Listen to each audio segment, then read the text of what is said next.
할렐루야. 오늘 수요 찬양 예배 하나님께 예배드리기 위해서 나오신 여러분들 주님의 이름으로 환영합니다. 이제 다 함께 묵상 기도드리면서 오늘 예배를 드리겠습니다.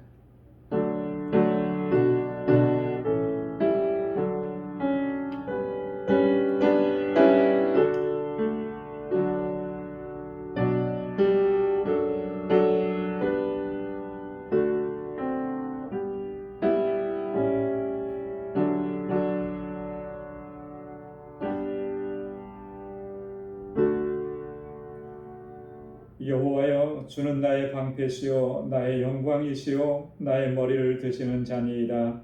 내가 나의 목소리로 여호와께 부르짖으니 그 성산에서 응답하시는도다. 내가 누워 자고 깨었으니 여호와께서 나를 붙드심이로다. 천만인이 나를 둘러치려 하여도 나는 두려워 아니하리이다. 여호와여, 일어나소서. 나의 하나님이여, 나를 구원하소서. 주께서 나의 모든 원수의 뺨을 치시며 악인의 이를 깎으셨나이다. 구원은 여호와께 있사오니 주의 복을 주의 백성에게 내리소서. 아멘.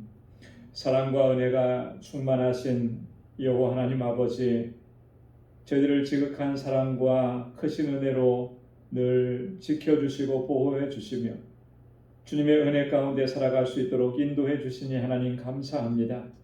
성일로 지난 3일 동안도 주의 한량없는 은혜와 사랑을 베풀어 주셨고 그 은혜로 승리하는 삶을 살게 하시고 오늘 이 저녁에 다시금 저희들 주님의 보좌 앞에 불러주셔서 하나님께 감사의 예배를 드릴 수 있도록 인도해 주시니 감사합니다.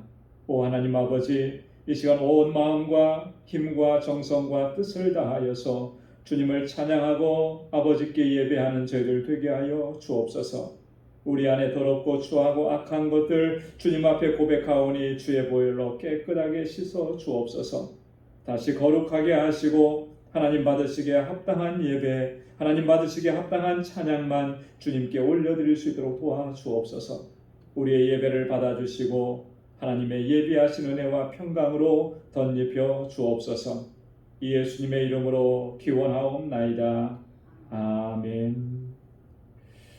우리 이 시간 찬양으로 하나님께 영광 돌립니다. 찬송 186장입니다. 내 주의 보혈은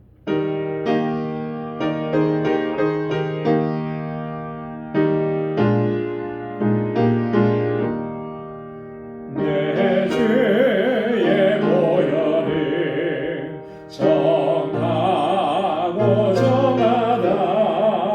내 죄를 정케 하신 주 나로라 하신다. 내가 주께로 지금 가오니 골고다의 보혈로 날 씻어 주소서. 약하고 주에도 주께로 나가면 힘주시고 내 주함을 곧 씻어 주시네. 내가 주께로 지금 가오니 골고다의 보혈로 날 씻어 주소서. 나로라 하시니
내가 주께로 지금 가오니 골고다의 보혈로 날 씻어 주소서.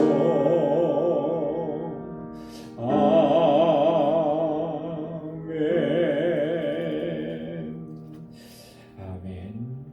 우리 442장 선한 목자 되신 우리 주 함께 힘차게 찬양하겠습니다.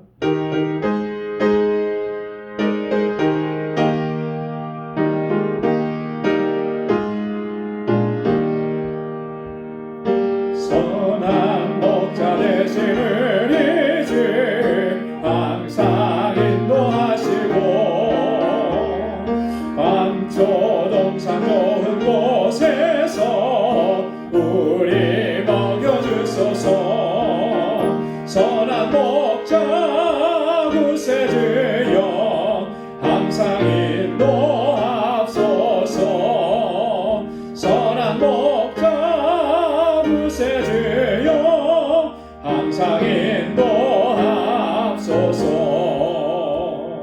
양의 문이 되신 예수여 우리 영접하시고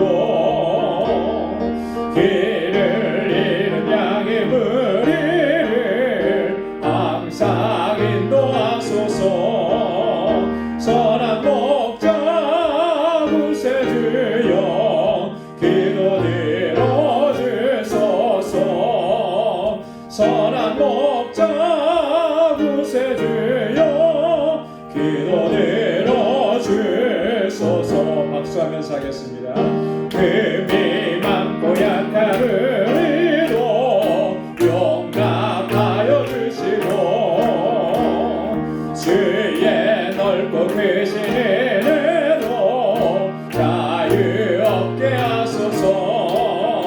선한 목자 구세주여 지금 나아갑니다. 선한 목자 구세주여 지금 나아갑니다. 일찍 주의 뜻을 따라서 살아가게 하시고 주의 크신 사랑 베푸사 주를 쫓게 하소서. 선한 목자 구세주여 항상 인도하소서. 선한 목자 구세주여 항상 인도하소서. 사절여 일찍 주의 뜻을 따라서 살아가게 하시고 주의 크신 사랑 베푸사 주를 쫓게 하소서.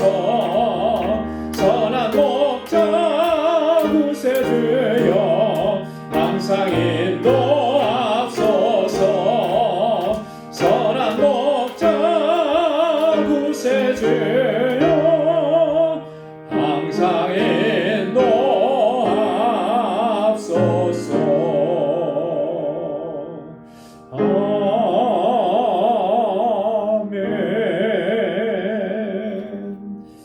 아멘. 우리 하나님은 우리의 선한 목자가 되어 주셔서 항상 승리하게 하시고 또 항상 은혜 가운데 인도해 주시는 줄로 믿습니다. 465장 한 장 더 하겠습니다. 구주와 함께 나 죽었으니 구주와 함께 나 살았다.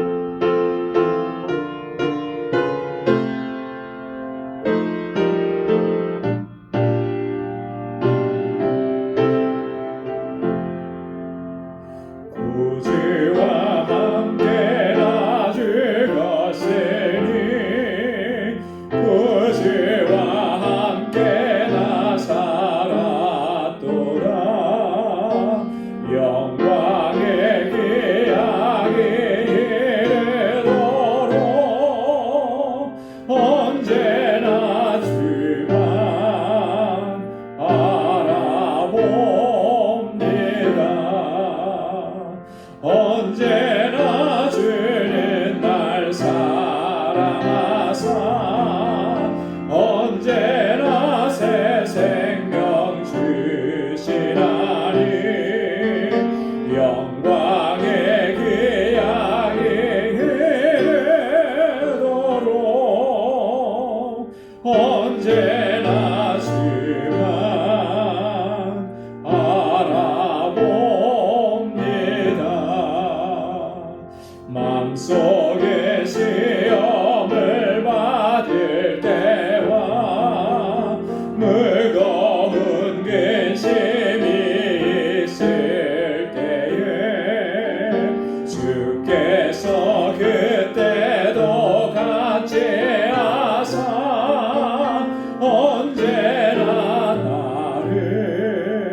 주시나니 영광의 귀하기 이르도록 언제나 주만 알아봅니다. 뼈 아픈 눈물을 흘릴 때와 쇠라린 마음으로 탄식할 때 주께서 그때도 같이 하사 언제나 나를 생각하시네. 언제나 주는 날 사랑하사 언제나 새 생명 주시나니 영광의 귀하기 이르도록 언제나 주만 바라봅니다. 내 몸의 약함을 아시는 줄 못 고칠 질병이 아주 없네. 괴로운 날이나 기쁜 때나 언제나 나와 함께 계시네. 언제나 주는 날 사랑하사 언제나 새 생명 주시나니 영광의 귀하기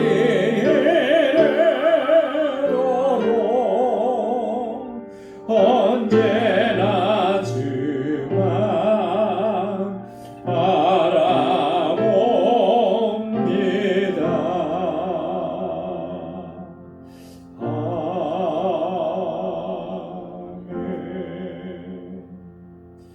언제나 주님만 바라보고 주님의 약속을 붙잡고 믿음으로 나아가는 우리 모두가 되기를 소원합니다. 우리 이 시간 다 같이 통성으로 기도하겠습니다. 오늘 교회를 위해서 또 세워주신 우리 사역자들을 위해서 또 우리 주일학교 유스그룹 또 EM의 청년들을 위해서 또 우리 환우분들과 연로하신 어르신들을 위해서 또 우리 선교사님들을 위해서 세계 곳곳에서 복음을 증거하는 우리 선교사님들 또 우리 알라메다 방주교회 우리 정득수 선교사님 또 우리 그곳의 사역자들을 위해서 같이 기도해 주시고 오늘 이 시간 주님 앞에 가지고 나온 우리의 간절한 기도의 제목들도 이 시간 함께 하나님 앞에 기도하겠습니다. 다 같이 기도하겠습니다. 은혜가 풍성하신 아버지, 자비하신 아버지 하나님, 오늘도 하나님의 은혜 가운데 저희를 지켜주시고 주의 보좌 앞으로 불러주시니 하나님 감사합니다. 오늘 이 하루도 하나님 최선을 다해서 감당하게 하시고 세상의 삶을 통해서 하나님 우리의 육신은 너무나 피곤하고 지쳐있지만 우리의 영에 하나님 갈급한 심령을 아껴 주시고 주님 앞으로 이렇게 나아올 수 있도록 우리 발걸음 인도해 주시니 감사합니다. 하나님의 은혜가 아니면 살아갈 수 없는 지극히 연약한 존재인 것 깨닫게 하여 주시고 주 앞에 나와 엎드리고 주님을 찬양하고 하나님의 도우심을 구합니다. 하나님 우리를 불쌍히 여겨주시고 주의 긍휼과 자비를 베풀어 주옵소서. 하나님 아버지 우리의 허물과 죄악들을 고백하여 싸우니 하나님 용서하여 주시고 우리를 새롭게 하여 주옵소서.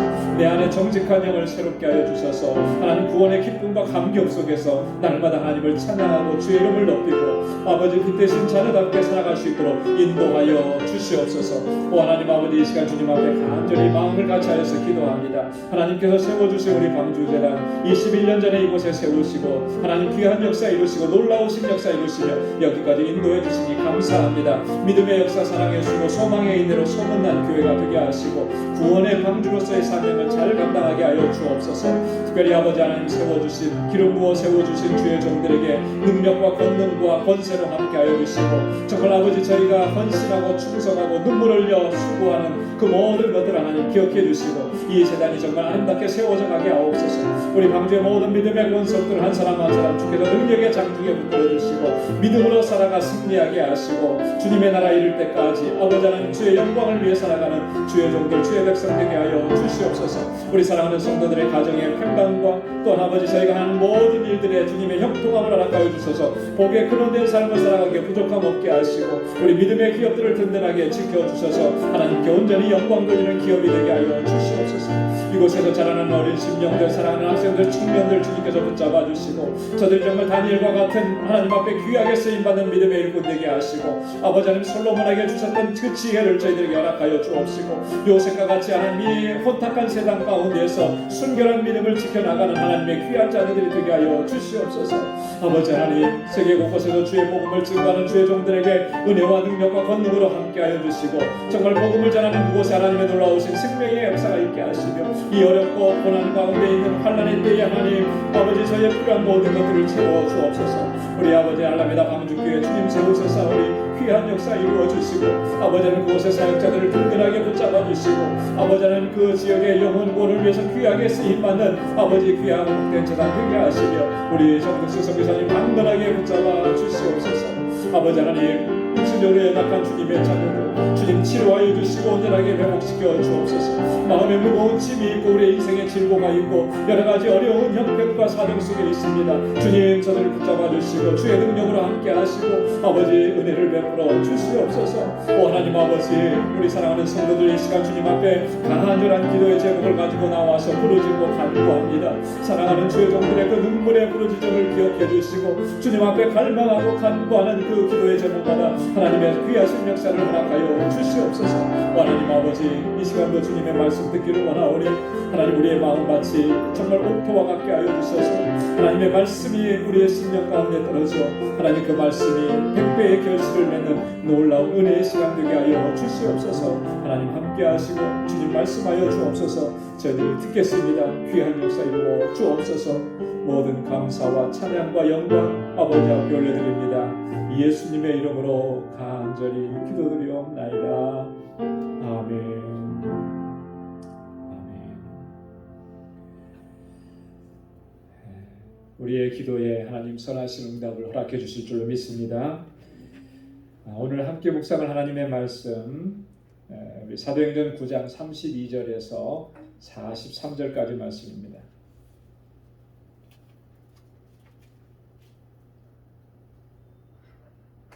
사도행전 제9장 32절에서 43절까지 우리 한 절씩 교독하도록 하겠습니다.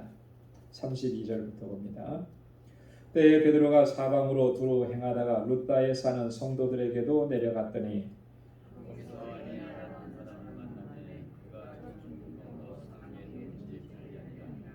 베드로가 가로되 에니야야 예수 그리스도께서 너를 낫게 하시니 일어나 내 자리를 정돈하라 한데 곧 일어나니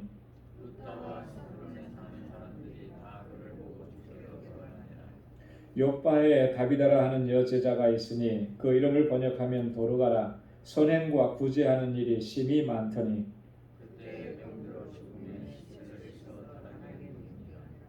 룻다가 요바에 가까운지라 제자들이 베드로가 거기 있음을 듣고 두 사람을 보내어 지체 말고 오라고 간청하니 베드로가 일어나 저희와 함께 가서 이르매 저희가 데리고 바다에 올라가니 모든 마을과 베드로의 곁에 서서 울며 도로가가 저희와 함께 있을 때 예수와 젖을 전하내어 베드로가 사람을 다 내어 보내고 무릎을 꿇고 기도하고 돌이켜 시체를 향하여 가로되 다비다야 일어나라 하니 그가 눈을 떠 베드로를 보고 일어나 앉는지라. 베드로가 손을 내밀어 일으키고 성도들과 가부들을 불러들여 그의 것을 보니 온 요파 사람이 알고 많이 주를 믿더라. 베드로가 요파에 여러 날 있어 시몬이라는 기장의 집에 이르니라. 아멘. 할렐루야. 오늘 함께 나눌 말씀은 우리가 사도행전 9장 마지막 부분인데요. 지난 주일까지는 우리 사도 바울이 사울이었을 때 그 사울이 회심하고 또 그리고 이 다메섹과 예루살렘에서 그가 사역했던 일들, 그런 내용들을 중심으로 살펴봤습니다.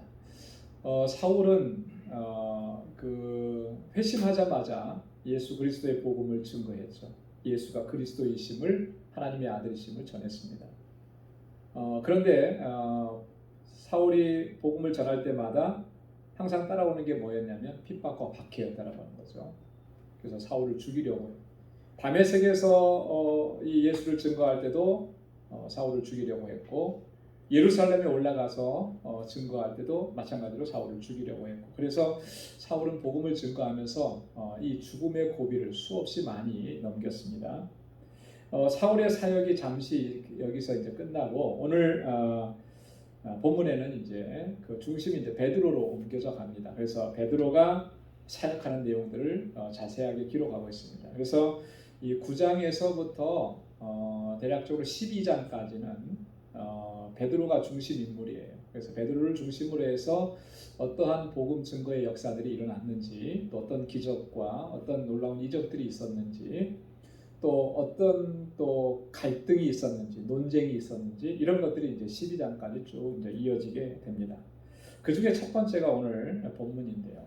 오늘 본문 말씀은 크게 두 부분으로 나눠져 있습니다. 32절에서 35절까지는 베드로가 이 루다라고 하는 지역에 가서 거기서 중풍병으로 고생하던 애니야를 치료해주고 낫게 하는 그런 사건입니다. 그리고 두 번째 사건은 36절에서부터 마지막 절까지인데요. 이제 옮겨가죠. 욥바라는 곳으로 옮겨가서 거기에서 이제는 죽었던 다비다, 도르가를 다시 살리는 그런 역사, 그런 이적이 기록이 되어 있습니다. 그러면서 이 치유의 사건과 죽은 자를 다시 살린 이 사건을 통해서 하나님께서 믿는 자들을 많이 주님께로 돌아오게 하는 역사를 이루셨다라고 하는 것을 우리가 확인할 수가 있어요. 그래서 베드로의 순회 전도 사역이다, 우리가 이렇게 제목을 붙여볼 수도 있습니다. 여기에 보면은 지명이 두 군데가 나와요, 그죠? 루다라고 하는 곳이 나오고, 그 다음에 욥바라고 하는 곳이 나오는데, 자, 욥바와 루다라고 하는 곳이 어디에 있는지 한번 제가 이번에도 지도를 제가 여러분들에게 하나씩 나눠드렸습니다. 여기 화면에도 지도가 나오는데 화면 지도는 잘 안 보이시죠? 그래서 여러분에게 하나씩 다 복사해드렸는데 한번 보세요. 좀 크게 나왔으니까 잘 보일 겁니다. 자, 예루살렘에서 사마리아로 갔다가 다시 돌아오는 여정은 빨간색으로 칠해져 있죠. 그렇죠? 네, 그거는 우리가 사도행전 8장에서 이미 확인을 했어요. 여러분들 컬러로 안 돼 있어서 죄송합니다. 빨간색으로 돼 있어요. 여기는 사도행전 8장에서 베드로와 요한이 이 사마리아 지역에까지 가서 사역을 했던 내용을 우리가 한번 살펴봤습니다. 그리고 나서 이제 파란색이에요. 루다라고 하는 곳으로 가서, 루다가 어디에 있습니까? 예루살렘에서 북서쪽이죠. 북서쪽으로 이게 대략 거리가 한 40km 정도 된다 그래요. 40km면 보통 사람이 걸어서 하루에 갈 수 있는 거리, 한 10시간 정도 걸어가는 거리죠. 하루길 되는 거리예요. 자, 그리고 루다에서 또 북서쪽으로 좀 위에, 지중해 그 해변가에 욥바라고 하는 도시가 있어요. 요 두 지역에서 오늘 그 베드로가 사역을 했던 겁니다. 욥바는, 루다에서 욥바는 대략 한 18km 정도, 그러면은 한 16, 한 4시간 정도, 그죠? 4시간 반 정도면 걸어갈 수 있는 그런 거리죠. 그러니까 가까워요. 본문에도 보면 욥바에서 다비다가 죽었을 때 루다가 가까운 곳에 베드로가 있었다, 이렇게 기록을 하고 있죠. 자, 그 다음에 앞으로 이제 또 우리가 다음 10장에 넘어가면 같이 나누게 될 텐데, 자, 거기서 욥바에서부터 어디까지 올라가냐면 맨 꼭대기에 뭐가 있어요? 가이사라가 있죠, 그죠? 자, 가이사라에 가서 여기서 누구를 만나요? 고넬료를 만나게 됩니다. 고넬료에 가죠. 자, 욥바라고 하는 여기서 베드로가 환상을 보게 돼요. 기도하는 중에 환상을 보는데 하나님께서 이 베드로를 고넬료가 있는 가이사라로 보내시는 그런 환상을 가라고 하는 그런 명령을 내리시는 환상을 보게 되는 것이죠. 그거는 이제 다음 주에 가서 같이 보도록 하겠습니다. 그래서 요 지도를 요 사도행전 읽을 때 참조하시면 여러분 많이 도움이 됩니다. 이 베드로가 이렇게 순회 사역을 순회 전도 사역을 하게 된 것은 예수님께서 명령하셨던 사도행전 1장 8절의 명령에 대한 순종이라 이렇게 볼 수가 있습니다. 여러분 사도행전 1장 8절에서 예수님이 어떻게 명령하셨습니까? 너희는 예루살렘에서부터 시작해서 어디까지? 온 유대와 사마리아와 땅끝까지 이르러서 주님의 증인이 되라 그렇게 명령하셨잖아요. 네, 증인이 되리라. 그 말씀에 순종하는 거죠. 예루살렘과 유다 지역에서만 복음을 전하다가 이제 사마리아 지역도 갔다 왔어요. 그죠? 네, 사마리아 지역. 그리고 나서 지금은 이제 어디로 갑니까? 루다와 요빠 그리고 가이사랴. 이게 그 땅끝까지라 그랬는데요. 이 땅끝까지의 본래적인 의미는 물론 땅의 끝이라고 하는 그런 개념도 있지만 이방인 지역을 의미하는 거예요. 이방인 지역. 뭐 예루살렘과 유다를 제외하면 모든 것이 다 이방인 지역이죠. 그러니까 모든 곳을 향해 가서 복음을 증거하라 하는데 지금 베드로가 그렇게 순종하고 나가고 있다라고 하는 것을 볼 수가 있습니다. 자, 먼저 루다라고 하는 지역은 아까도 설명을 드렸듯이 요바로 가는 길목에 있어요. 예루살렘에서 북서쪽으로 한 40km 지점에 위치해 있다. 구약 시대에는 이 루다를 롯이라고 불렀습니다. 역대상 8장 12절에 그 지명이 한번 나오고 로마가 통치하던 이 시기에는 디아스폴리스나 이렇게 불렸습니다. 혹은 주피터의 도시다 이렇게 불렸습니다. 유대 역사가인 요세푸스라고 하는 사람이 이 루다라고 하는 도시를 어떻게 설명했냐면 이렇게 설명했어요. 큰 도시에 비견할 만한 촌락이다. 비록 작은 성읍인데 촌락이라고 우리 한국식으로 말하면 읍 정도 되겠죠. 면소재지, 읍소재지. 이런 작은 도시인데 근데 그 비중에 있어서는 큰 도시 못지않다. 그만큼 중요한 역할을 했던 그런 도시가 바로 루다라고 하는 것입니다. 요바라고 하는 것은 루다에서부터 북서쪽으로 또 18km 올라간다 그랬죠. 항구 도시라고 그랬습니다. 항구 도시. 구약 성경에 보면 이 요바라고 하는 것이 굉장히 중요한 역할을 했어요. 혹시 여러분 구약 성경에 어디에 아주 중요하게 등장하는지 기억이 나십니까? 아마 기억이 잘 안 나실 거예요. 역대하 2장 16절에 보면 솔로몬이 예루살렘 성전을 건축할 때 예루살렘 성전 건축할 때 그 성전의 주 재료가 뭐였었습니까? 백향목이었죠, 그죠? 백향목. 근데 이 백향목이 어디에서 많이 났냐면 유다 땅에 많이 난 게 아니고 두로 지방에서 많이 났어요. 두로 왕국에 거기에 그 산악지대가 있고 거기에 이제 백향목이 아주 좋아요. 자, 그러니까 솔로몬이 이 두로 왕 히람에게 그 백향목을 요청을 한 거예요. 그래서 두로 왕 히람이 그 백향목을 이렇게 벌목해가지고 딱 이렇게 그 목재로 쓰기에 좋게 벌목을 해가지고 예루살렘으로 보내줍니다. 자, 그런데 육로로 보내주는 게 아니고 해상을 통해서 보내주는 거예요. 그래서 그 해상을 통해서 보내줄 때 어디에서 보내줬냐면 바로 이 요바라고 하는 곳에서 보내줍니다. 요바에서 바다에 띄워서 그렇게 해서 이스라엘을 향해서 보내주면 이스라엘 지역에서 그걸 받아가지고 다시 육로로 옮겨와서 예루살렘에 와서 이 성전 건축하는데 사용을 했다라고 하는 거죠. 그러니까 이 요바라고 하는 항구 도시가 굉장히 중요한 역할을 했었던 그런 도시입니다. 현재는 그 텔아비브라고 하는 팔레스틴 지역이 있는데요. 그 옆에 외곽지대에 랍바라고 하는 이름으로 현재까지 그 도시가 존재하는 그런 도시입니다. 이 두 곳에서 지금 베드로가 사역을 한 거예요. 자, 루다에서 베드로의 사역은 중풍병자 애니아를 치료했다 그랬습니다.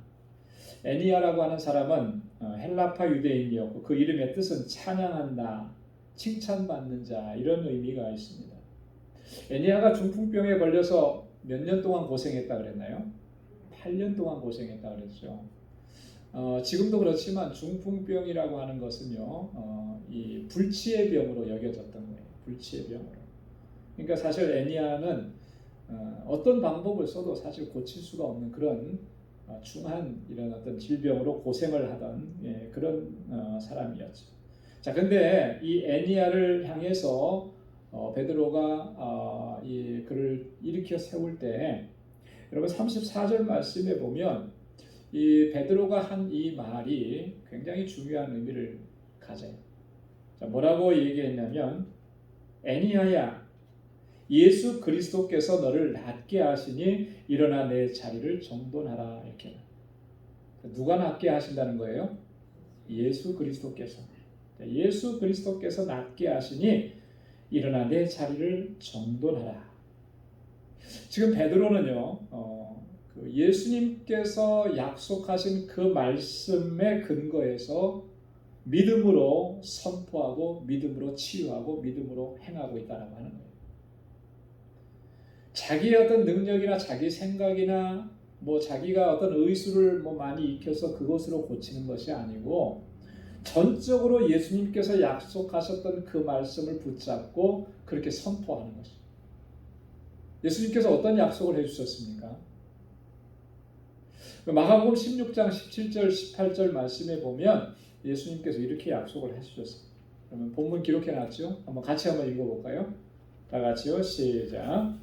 믿는 자들에게는 이런 표적이 따르리니 곧 저희가 내 이름으로 귀신을 쫓아내며 새 방언을 말하며 뱀을 집으며 무슨 독을 마실지라도 해를 받지 아니하며 병든 사람에게 손을 얹은즉 나으리라 하시더라. 아멘. 누구의 이름으로? 예수의 이름으로. 내 이름으로 그랬죠. 주님의 이름으로. 귀신도 쫓아내고 새 방언도 말하고 뱀을 짚든지 무슨 독을 마실지라도 해를 받지 아니하고 그가 손을 얹어 병든 사람에게 손을 얹은즉 손을 얹는 게 뭡니까? 안수하고 기도하는 거잖아요. 그러면 어떻게 된다는 거예요? 나으리라. 할렐루야. 나으리라라고 주님 약속해 주셨어요. 이 약속의 말씀을 붙잡고 그 말씀에 근거해서 지금 베드로는 똑같이 얘기하는 거예요. 예수 그리스도께서 너를 낫게 하신다. 내가 낫게 하는 거 아니라는 거죠. 그리스도께서 낫게 하는 거예요. 그리스도의 이름이 치유하는 능력이 있다라고 하는 거예요. 그러니 너는 그 믿음을 믿고 그 이름을 믿고 일어서라 이렇게 얘기하는 거죠. 여러분 우리가 하나님 주님께서 주신 약속의 말씀을 우리가 믿고 확신하고 순종할 때 우리는 하나님께서 행하시는 놀라운 역사를 체험하게 될 줄로 믿습니다. 성경을 읽다 보면 하나님께서 우리에게 약속하신 내용들이 정말 놀라운 것들이 너무나 많잖아요. 그죠? 주님의 말씀을 한번 약속이라고 하는 관점에서 읽어보면 정말로 놀라운 약속들이에요. 자, 그런데 과연 우리가 그 약속의 성취함을 얼마만큼 받고 누리면서 살아가느냐. 약속은 많은데 그 약속이 정말 내 삶 속에서 내가 살아가는 내 생애 속에서 내 사역 속에서 얼마만큼 그 약속의 성취함을 받느냐. 그럼 한번 곰곰이 생각해 보십시오. 약속은 많이 있는데 왜 나에게는 그런 약속이 이루어지지 않을까? 나는 왜 그런 약속대로 성취되는 것을 경험하지 못할까? 원인이 어디 있겠습니까? 약속의 말씀을 우리가 확신하지 못하고 또 그 약속하신 대로 그 말씀대로 순종하지 않기 때문에 체험할 수가 없어요. 체험이라고 경험이라고 하나님 체험은요. 하나님의 역사의 체험은요. 절대적입니다. 말씀에 순종하면서 나아갈 때 하나님 역사하시는 것을 경험하게 될 줄로 믿습니다. 할렐루야. 그래서 순종해야 합니다. 말씀을 따라야 하는 것입니다. 사도행전 3장 6절로 8절에도 보면 베드로가 똑같은 내용으로 성전 미문 앞에서 앉아서 구걸하던 안진뱅이를 치유했던 그 사건이 있었음을 우리가 기억합니다. 거기 보면 이렇게 기록하고 있죠. 베드로가 가로되 은과 금은 내게 없거니와 내게 있는 것으로 내게 주노니 곧 나사렛 예수 그리스도의 이름으로 걸으라 하고. 할렐루야. 누구의 이름으로예요? 나사렛 예수 그리스도의 이름으로. 그 이름이 능력인 거예요. 그 이름이 권능인 거예요. 내게는 돈이 없다는 거예요. 근과 음이 없어요. 그걸로 너를 고쳐줄 수가 없다. 너를 치유하고 너를 일으켜 세우고 너를 회복시키는 것은 내게서 능력이 나가는 게 아니고 나사렛 예수 그리스도를 통해서 그 이름이 너를 낫게 한다. 여러분, 우리가 그렇게 선포하고 그렇게 하나님의 역사를 체험할 수 있기를 소망합니다. 자, 이렇게 치유의 역사가 일어났을 때 어떤 결과가 주어졌습니까? 35절에 보면 많은 사람들이 주께로 돌아왔다. 많은 사람들이 주께. 치유의 이적이라고 하는 것은요, 예수님의 공생의 사역에서도 보면 예수님께서 치유의 이적을 많이 베풀어 주셨어요. 그렇죠? 죽은 자도 살리시고 모든 병든 자들도 다 고쳐주시고. 이 치유의 이적은 언젠가 제가 말씀을 또 드렸던 것 같은데요. 예수님께서 메시아이심을 나타내는 표적이라 이렇게 얘기해요. 예수님이 하나님의 아들이시고 예수님이 구원자고 예수님이 메시아. 병으로든지 하여튼 죽음으로든지 어떤 식으로든지 고난을 당하고 고통을 당하고 그 질곡 가운데서 고난당하고 있을 때 그를 그곳에서 해방시켜주는 주님의 역사, 주님의 능력. 그 메시아를 통해서 우리를 죄와 사망 가운데서 구원해 주시는 그런 놀라운 역사를 예표하는 것들이죠. 예수님은 바로 그런 분이시다라고 하는 것을 이 치유의 이적을 통해서 증거하고 선포하셨던 것인데, 현재에도 그런 것 같아요. 이 치유의 이적을 체험하고 그리고 주님께로 돌아오는 경우들이 참 많고요. 또 어떤 경우에는 정말 병들고 죽음을 앞에 두고 이제는 정말 아무런 소망이 없다고 느껴지는 그때서야 주님 앞에 나오는 경우들도 많이 있는 것 같아요. 미국에 와서는 그런 경험들을 저도 목회하면서 많이 겪지는 못했지만 한국에 있었을 때는 그 사역을 하면서 참 이런 경우들을 많이 체험을 했어요. 정말 건강하고 잘 나갈 때는요, 아무리 전도해도 교회 안 나오시더라고요. 그런데 병들고 이제는 암 몇 기다, 이제 더 이상 병원에서 치료해도 안 된다. 그러니까 이제는 찾아요. 이렇게 찾아요. 잘 받아들입니다. 그리고 세례도 받기도 하고. 그래서 그런 모습을 보면서 그 치유받는다라고 하는 것이, 그죠? 이게 얼마나 우리의 영적인 문제하고 직결되어 있는지를 확인할 수가 있는. 그래도 그래 다행이죠. 임종 직전에라도 주님 만났으니까 얼마나 다행인 거예요. 하나님께서 구원하시고자 하는 그 백성들은 그렇게 해서라도 하나님의 구원받은 자녀가 되게 하시는 그런 은혜를 베풀어 주시는 것을 우리가 종종 경험하게 되는 것입니다. 자, 그 다음에 두 번째로는요, 36절에서 43절까지는 다비다를 다시 살린 그런 사건입니다. 이 다비다는 히브리식 이름이고요, 헬라식으로는 도르가라. 그 이름의 뜻은 아름다운 눈을 가진 영양, 이런 의미가 있어요. 사슴을 닮은 동물이 영양이잖아요, 그죠? 아프리카 지역에서 많이 서식하는데 그런 이름이 있습니다. 이 도르가라고 하는 인물은 여제자라 이렇게 표현을 했어요. 여자, 제자다, 여제자. 일찍부터 예수 그리스도를 그가 믿었고 또 신실하게 믿음 생활을 잘 한 것으로 보여집니다. 여제자라고 불렀던 것을 보니까. 자, 근데 그가 어떤 일을 심히 많이 했다 그랬냐면 선행과 구제하는 일이 심히 많았다 그랬어요. 39절 말씀에 보면 그래서 모든 가부가 베드로의 곁에 서서 울며 도로가가 저희와 함께 있을 때에 지은 속옷과 겉옷을 다 내어 보이거늘. 그의 선행과 구제는 특별히 과부들을 돌보는 일에 거의 대부분이 다 쓰여졌던 것 같아요.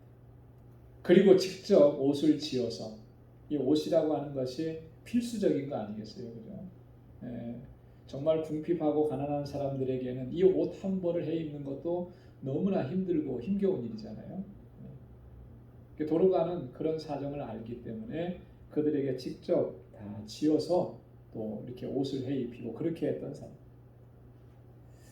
우리가 지난주에 아마 이 말씀을 잠깐 나눴던 것 같은데요. 사도행전 11장 24절 말씀을 저희가 읽어드리면서 바나바를 가리켜서 바나바는 착한 사람이요 이렇게 기록하고 있다 그랬죠. 그 착한 사람이라는 의미가 뭐라 그랬습니까? 착한 사람이다. 마음씨 좋은 사람이다. 그런 의미만이 아니고 선행과 구제를 일삼는 사람이다. 이런 의미라고 그랬어요. 그죠? 바나바는요, 좀 재산이 좀 있었던 것 같아요. 그러니까 자기 밭을 팔아서 사도들 앞에 갖다 놨죠. 근데 그것을 자기만 움켜쥐고 있었던 거 아니에요. 하나님께서 자기에게 주신 이 어떤 물질적인 부요함과 넉넉함, 그것을 나누면서 살았다라고 하는 거예요. 그래서 어려운 사람들에게, 힘든 사람들에게 그것을 팔아서 도움을 주고, 궁핍한 사람들에게 그것을 나누어 주고, 그 선행과 구제하는 일에 정말 최선을 다했던 사람이 바나바인데, 그 바나바 못지않게 오늘 도로가 다비다도 그런 사람이었다라고 하는 거죠. 여러분, 이 선행과 구제, 특별히 구제의 일은 우리 그리스도인들의 삶의 양식이 되어야 하는 거죠. 구제하는 일은요, 어떤 측면에서 보면 우리 그리스도인들에게는 의무와도 같은 책임이에요. 책임. 우리가 이거를 구제하는 일을 정말 소홀히 여기는데 그게 참 우리에게는 좀 어떤 문제가 아닌가 그런 생각이 들어요. 왜 그러냐면 여러분, 이렇게 구제하고 섬기는 일은요, 예수님의 명령인 거예요. 어떤 차원에서 명령이냐? 예수님께서 내 이웃을 어떻게 하라고 했습니까? 내 몸과 같이 사랑하라고 했습니다. 그 사랑하라라고 하는 그 사랑이라고 하는 말은 어떤 의미겠습니까? 어떤 의미죠? 말로만 하라는 거겠어요? 아니죠, 그죠? 내 몸과 같이 사랑하라라고 했을 때 한번 생각해 보십시오. 여러분 몸을 어떻게 아낍니까? 좀 몸이 허약해지면 뭐 먹죠?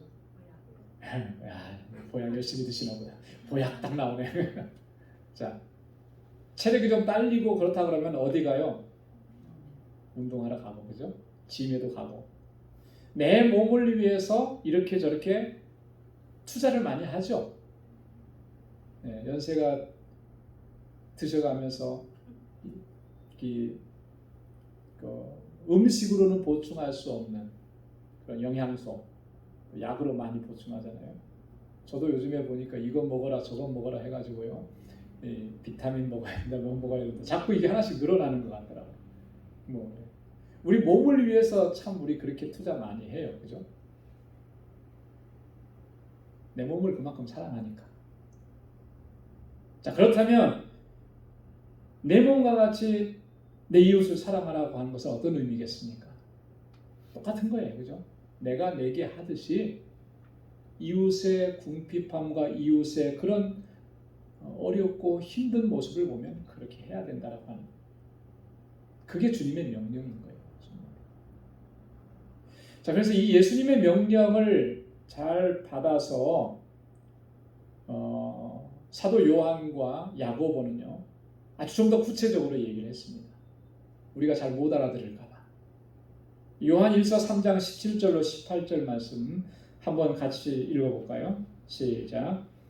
누가 이 세상 재물을 가지고 형제의 궁핍함을 보고도 도와줄 마음을 막으면 하나님의 사랑이 어찌 그 속에 거할까 보냐. 자녀들아 우리가 말과 혀로만 사랑하지 말고 오직 행함과 진실함으로 하자. 아멘. 아멘. 아멘. 여러분 이 말씀을 우리가 꼭 기억해야 돼요. 이 가슴에 새겨요. 세상의 재물들이 나에게 좀 있습니다. 그런데 형제의 궁핍함이 보입니다. 그런데 그 도와줄 마음을 내가 막는다면, 그 인색하게 한다면 무시무시한 말씀이에요. 그 다음에가 하나님의 사랑이 어찌 너희 속에 있겠느냐. 하나님의 사랑이 너희 속에 있다면 결코 그렇게 할 수 없다라고 하는 거죠. 자, 그러니까 말과 혀로만 하지 말고 어떻게 하라는 거예요? 행함과 진실함으로 하자. 야고보서 1장 27절에서 야고보는 또 그렇게 얘기했습니다. 하나님 아버지 앞에서 정결하고 더러움이 없는 경건은 곧 고아와 과부를 그 환난 중에 돌아보고 또 자기를 지켜 세속에 물들지 아니하는 이것이니라. 할렐루야. 네. 참된 경건이 뭐냐? 우리 경건하다 하는데 경건 얘기하는데 야고보는 지금 참된 경건을 뭐라고 얘기하느냐면 고아와 과부를 그 환난 중에 돌아보는 거예요. 그게 첫 번째로 얘기했어요. 그 다음에 두 번째가 자기를 지켜서 세속에 물들지 않게 하는 것이다. 우리 주변에 그런 사람이 있는데 외면한다면 그 아무리 경건을 부르짖어도 그걸 하나님께서 인정하시지 않는 거예요. 이 고아와 과부를 돌아본다. 그 시대 사회에서 가장 약자, 그죠? 가장 연약한 사람, 가장 고통당하는 사람을 얘기합니다. 제가 그 전임 전도사 시절에 그 영락교회에서 2년 동안 전임 전도사를 했었습니다. 그때는 이제 영락교회는 뭐 여러분 다 잘 아시죠. 한경진 목사님께서 세우시고 제가 사역할 때는 이미 이제 한 목사님은 은퇴하셨을 텐데 영락교회 가면은 뭐가 있냐면요. 사회복지재단이 있습니다. 그 중에 영락 모자원이라는 데가 있어요. 모자원이라는 데는 뭐냐면 남편이 이제 가장이잖아요, 그죠? 근데 가장이 어떤 뭐 불의의 사고나 어떤 뭐 이런 일들로 인해서 가장이 먼저 세상을 떠나고 그래서 가장이 없어요. 그래서 엄마하고 자녀들만 힘들게 사는 그런 가정을 모자 그런 사람들을 에게 보금자리를 제공해주고 또 거기서 독립할 수 있을 때까지 모든 것들을 다 교회가 제공해 주는 거예요.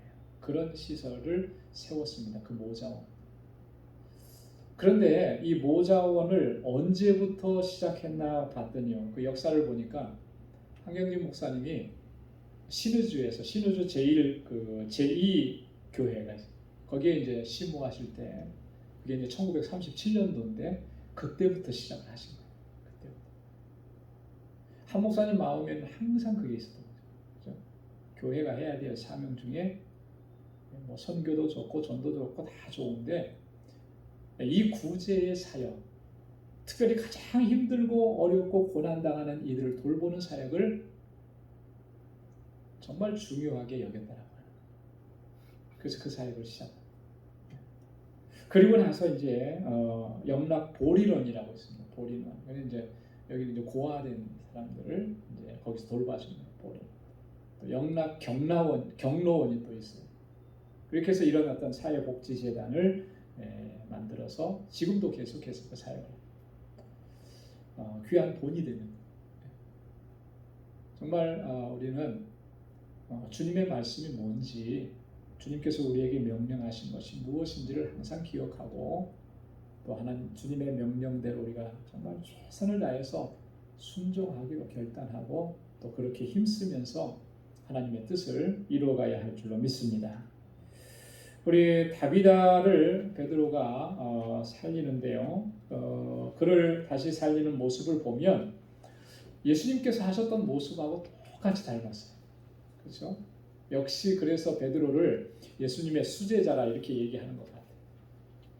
철저하게 예수님께서 행하신 모습을 그대로 닮았는데 39절에 보면은 다비다가 죽었다 그래서 그 시체를 누인 곳에 베드로가 들어갔죠. 그때 들어갔을 때 어떻게 했냐면 베드로가 사람을 다 내어 보냈다. 그 자리에 사람들이 많이 있었잖아요. 다른 과부들도 많이 있었고 다 내어 보냅니다. 어떤 장면이 떠오르죠? 예수님께서 하셨던 일. 회당장 야이로의 딸을 살리실 때 예수님께서 그렇게 하죠. 마가복음 5장 37절로 42절에 보면은 예수님은 모든 사람들을 다 물리치시고 거기에 오직 베드로, 야고보, 요한 이 세 사람만 데리고 들어가고 또 이 소녀의 부모님만 데리고 들어가서 거기서 이 소녀를 치유해 다시 살리시는 그런 역사를 이루셨던 거죠. 아마도 베드로가 예수님의 그 모습을 생생하게 기억하고 있지 않았을까 그런 생각이 듭니다. 그러니까 똑같이 하죠. 자, 그런데 41절에 보면 다비다를 향해서 뭐라고 얘기합니까? 다비다야 일어나라, 일어나라. 자, 일어나라 그랬습니다. 일어나라. 일어나라 하면은 어떤 장면이 떠올라요, 여러분? 소녀야 일어나라. 아람어로는 뭐라고 한다 그랬죠? 달리다콤, 달리다콤. 예수님께서요 회당장 야이로의 딸을 이렇게 세우시면서 달리다콤, 달리다콤, 소녀야 일어나라. 소녀가 죽었던 소녀가 다시 일어났죠. 베드로도 지금 똑같이 하는 거예요, 그죠? 다비다야 일어나라, 다비다야 일어나라. 예수님께서 하셨던 그 모습을 그대로 닮았다는 거고요. 또 이 다비다를 살리는 모습을 통해서 또 한 가지 특징을 우리가 발견할 수 있는데 그건 뭐냐면 베드로는 철저하게 하나님의 권능을 의지했다라고 하는 거예요.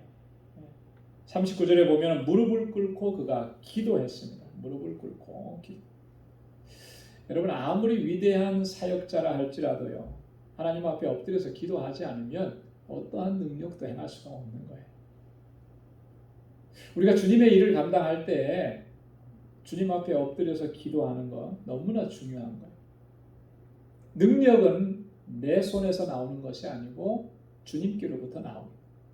마가복음 9장 29절에서 예수님께서 뭐라고 말씀하셨냐면 중요한 말씀.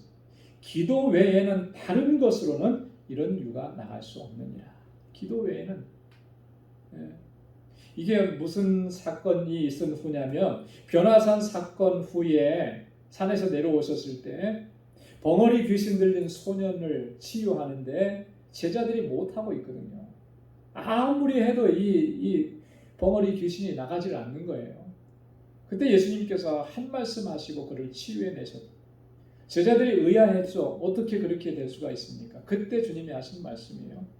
기도 외에는 다른 유가 나갈 수 없느니라. 여러분 뭘 얘기하는 거겠습니까? 제자들이 지금 어떻게 한 거예요? 뭘 미스한 거예요? 기도하면서 하나님의 능력을 구하는 것을 미스한 거예요. 그러니까 그 속에 아무런 역사도 나타나지 않는 거죠. 우리가 주님의 사역을 할 때도 마찬가지예요. 기도하지 않고 덤벼들고 기도하지 않고 무슨 일을 하겠다고 하는 거에는요. 어떤 역사도 나타날 수가 없고 설령 무슨 일이 이루어졌다 해도 그로 인해서 하나님을 기쁘시게 하고 하나님께 영광 돌릴 수가 없다라고 하는 거예요. 우리가 이거 꼭 명심해야 됩니다.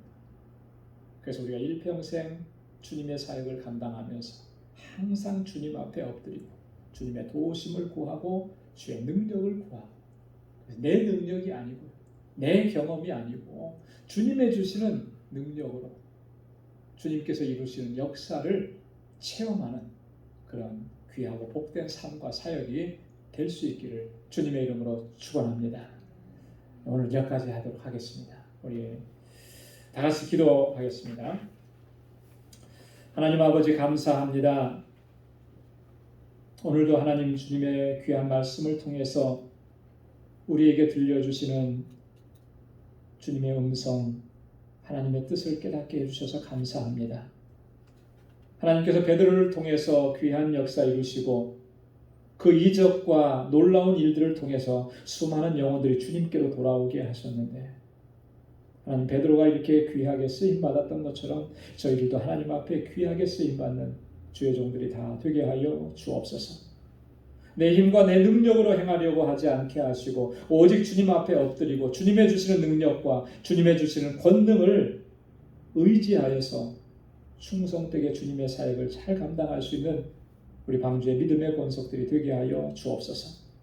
특별히 아버지 하나님 내 이웃을 내 몸과 같이 사랑하라고 우리에게 명하셨는데 주님의 이 명령 항상 기억하게 도와주시고 하나님께서 우리에게 허락해 주신 그 은혜와 그 놀라운 복을 나누면서 하나님의 뜻을 이루어가며 주님께 영광 돌리는 삶을 살아가도록 도와주옵소서.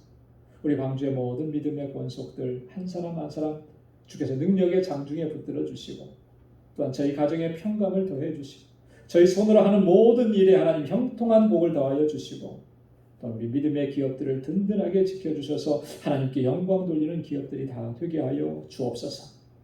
우리 사랑하는 모든 성도들 주님의 평강 가운데 은혜가 가득한 삶을 살아가도록 도와주시고 이 믿음의 여정 시험과 환난이 많지만 넉넉히 이겨낼 수 있도록 주님 늘 함께 하시고 승리케 하여 주옵소서. 이제는 우리 주 예수 그리스도의 무한하신 은혜와 하나님 아버지의 크고 놀라우신 사랑과 성령의 위로 교통 충만하심의 역사가 주님의 뜻을 쫓아 믿음으로 살아가 하나님께 영광 돌리는 삶을 살아가기로 결단하는 우리 광주의 모든 믿음의 권속들과 또 저들의 가정과 직장, 생업의 터전과 학업 위에 이제로부터 영원까지 함께 하시기를 간절히 축원하옵나이다. 아멘.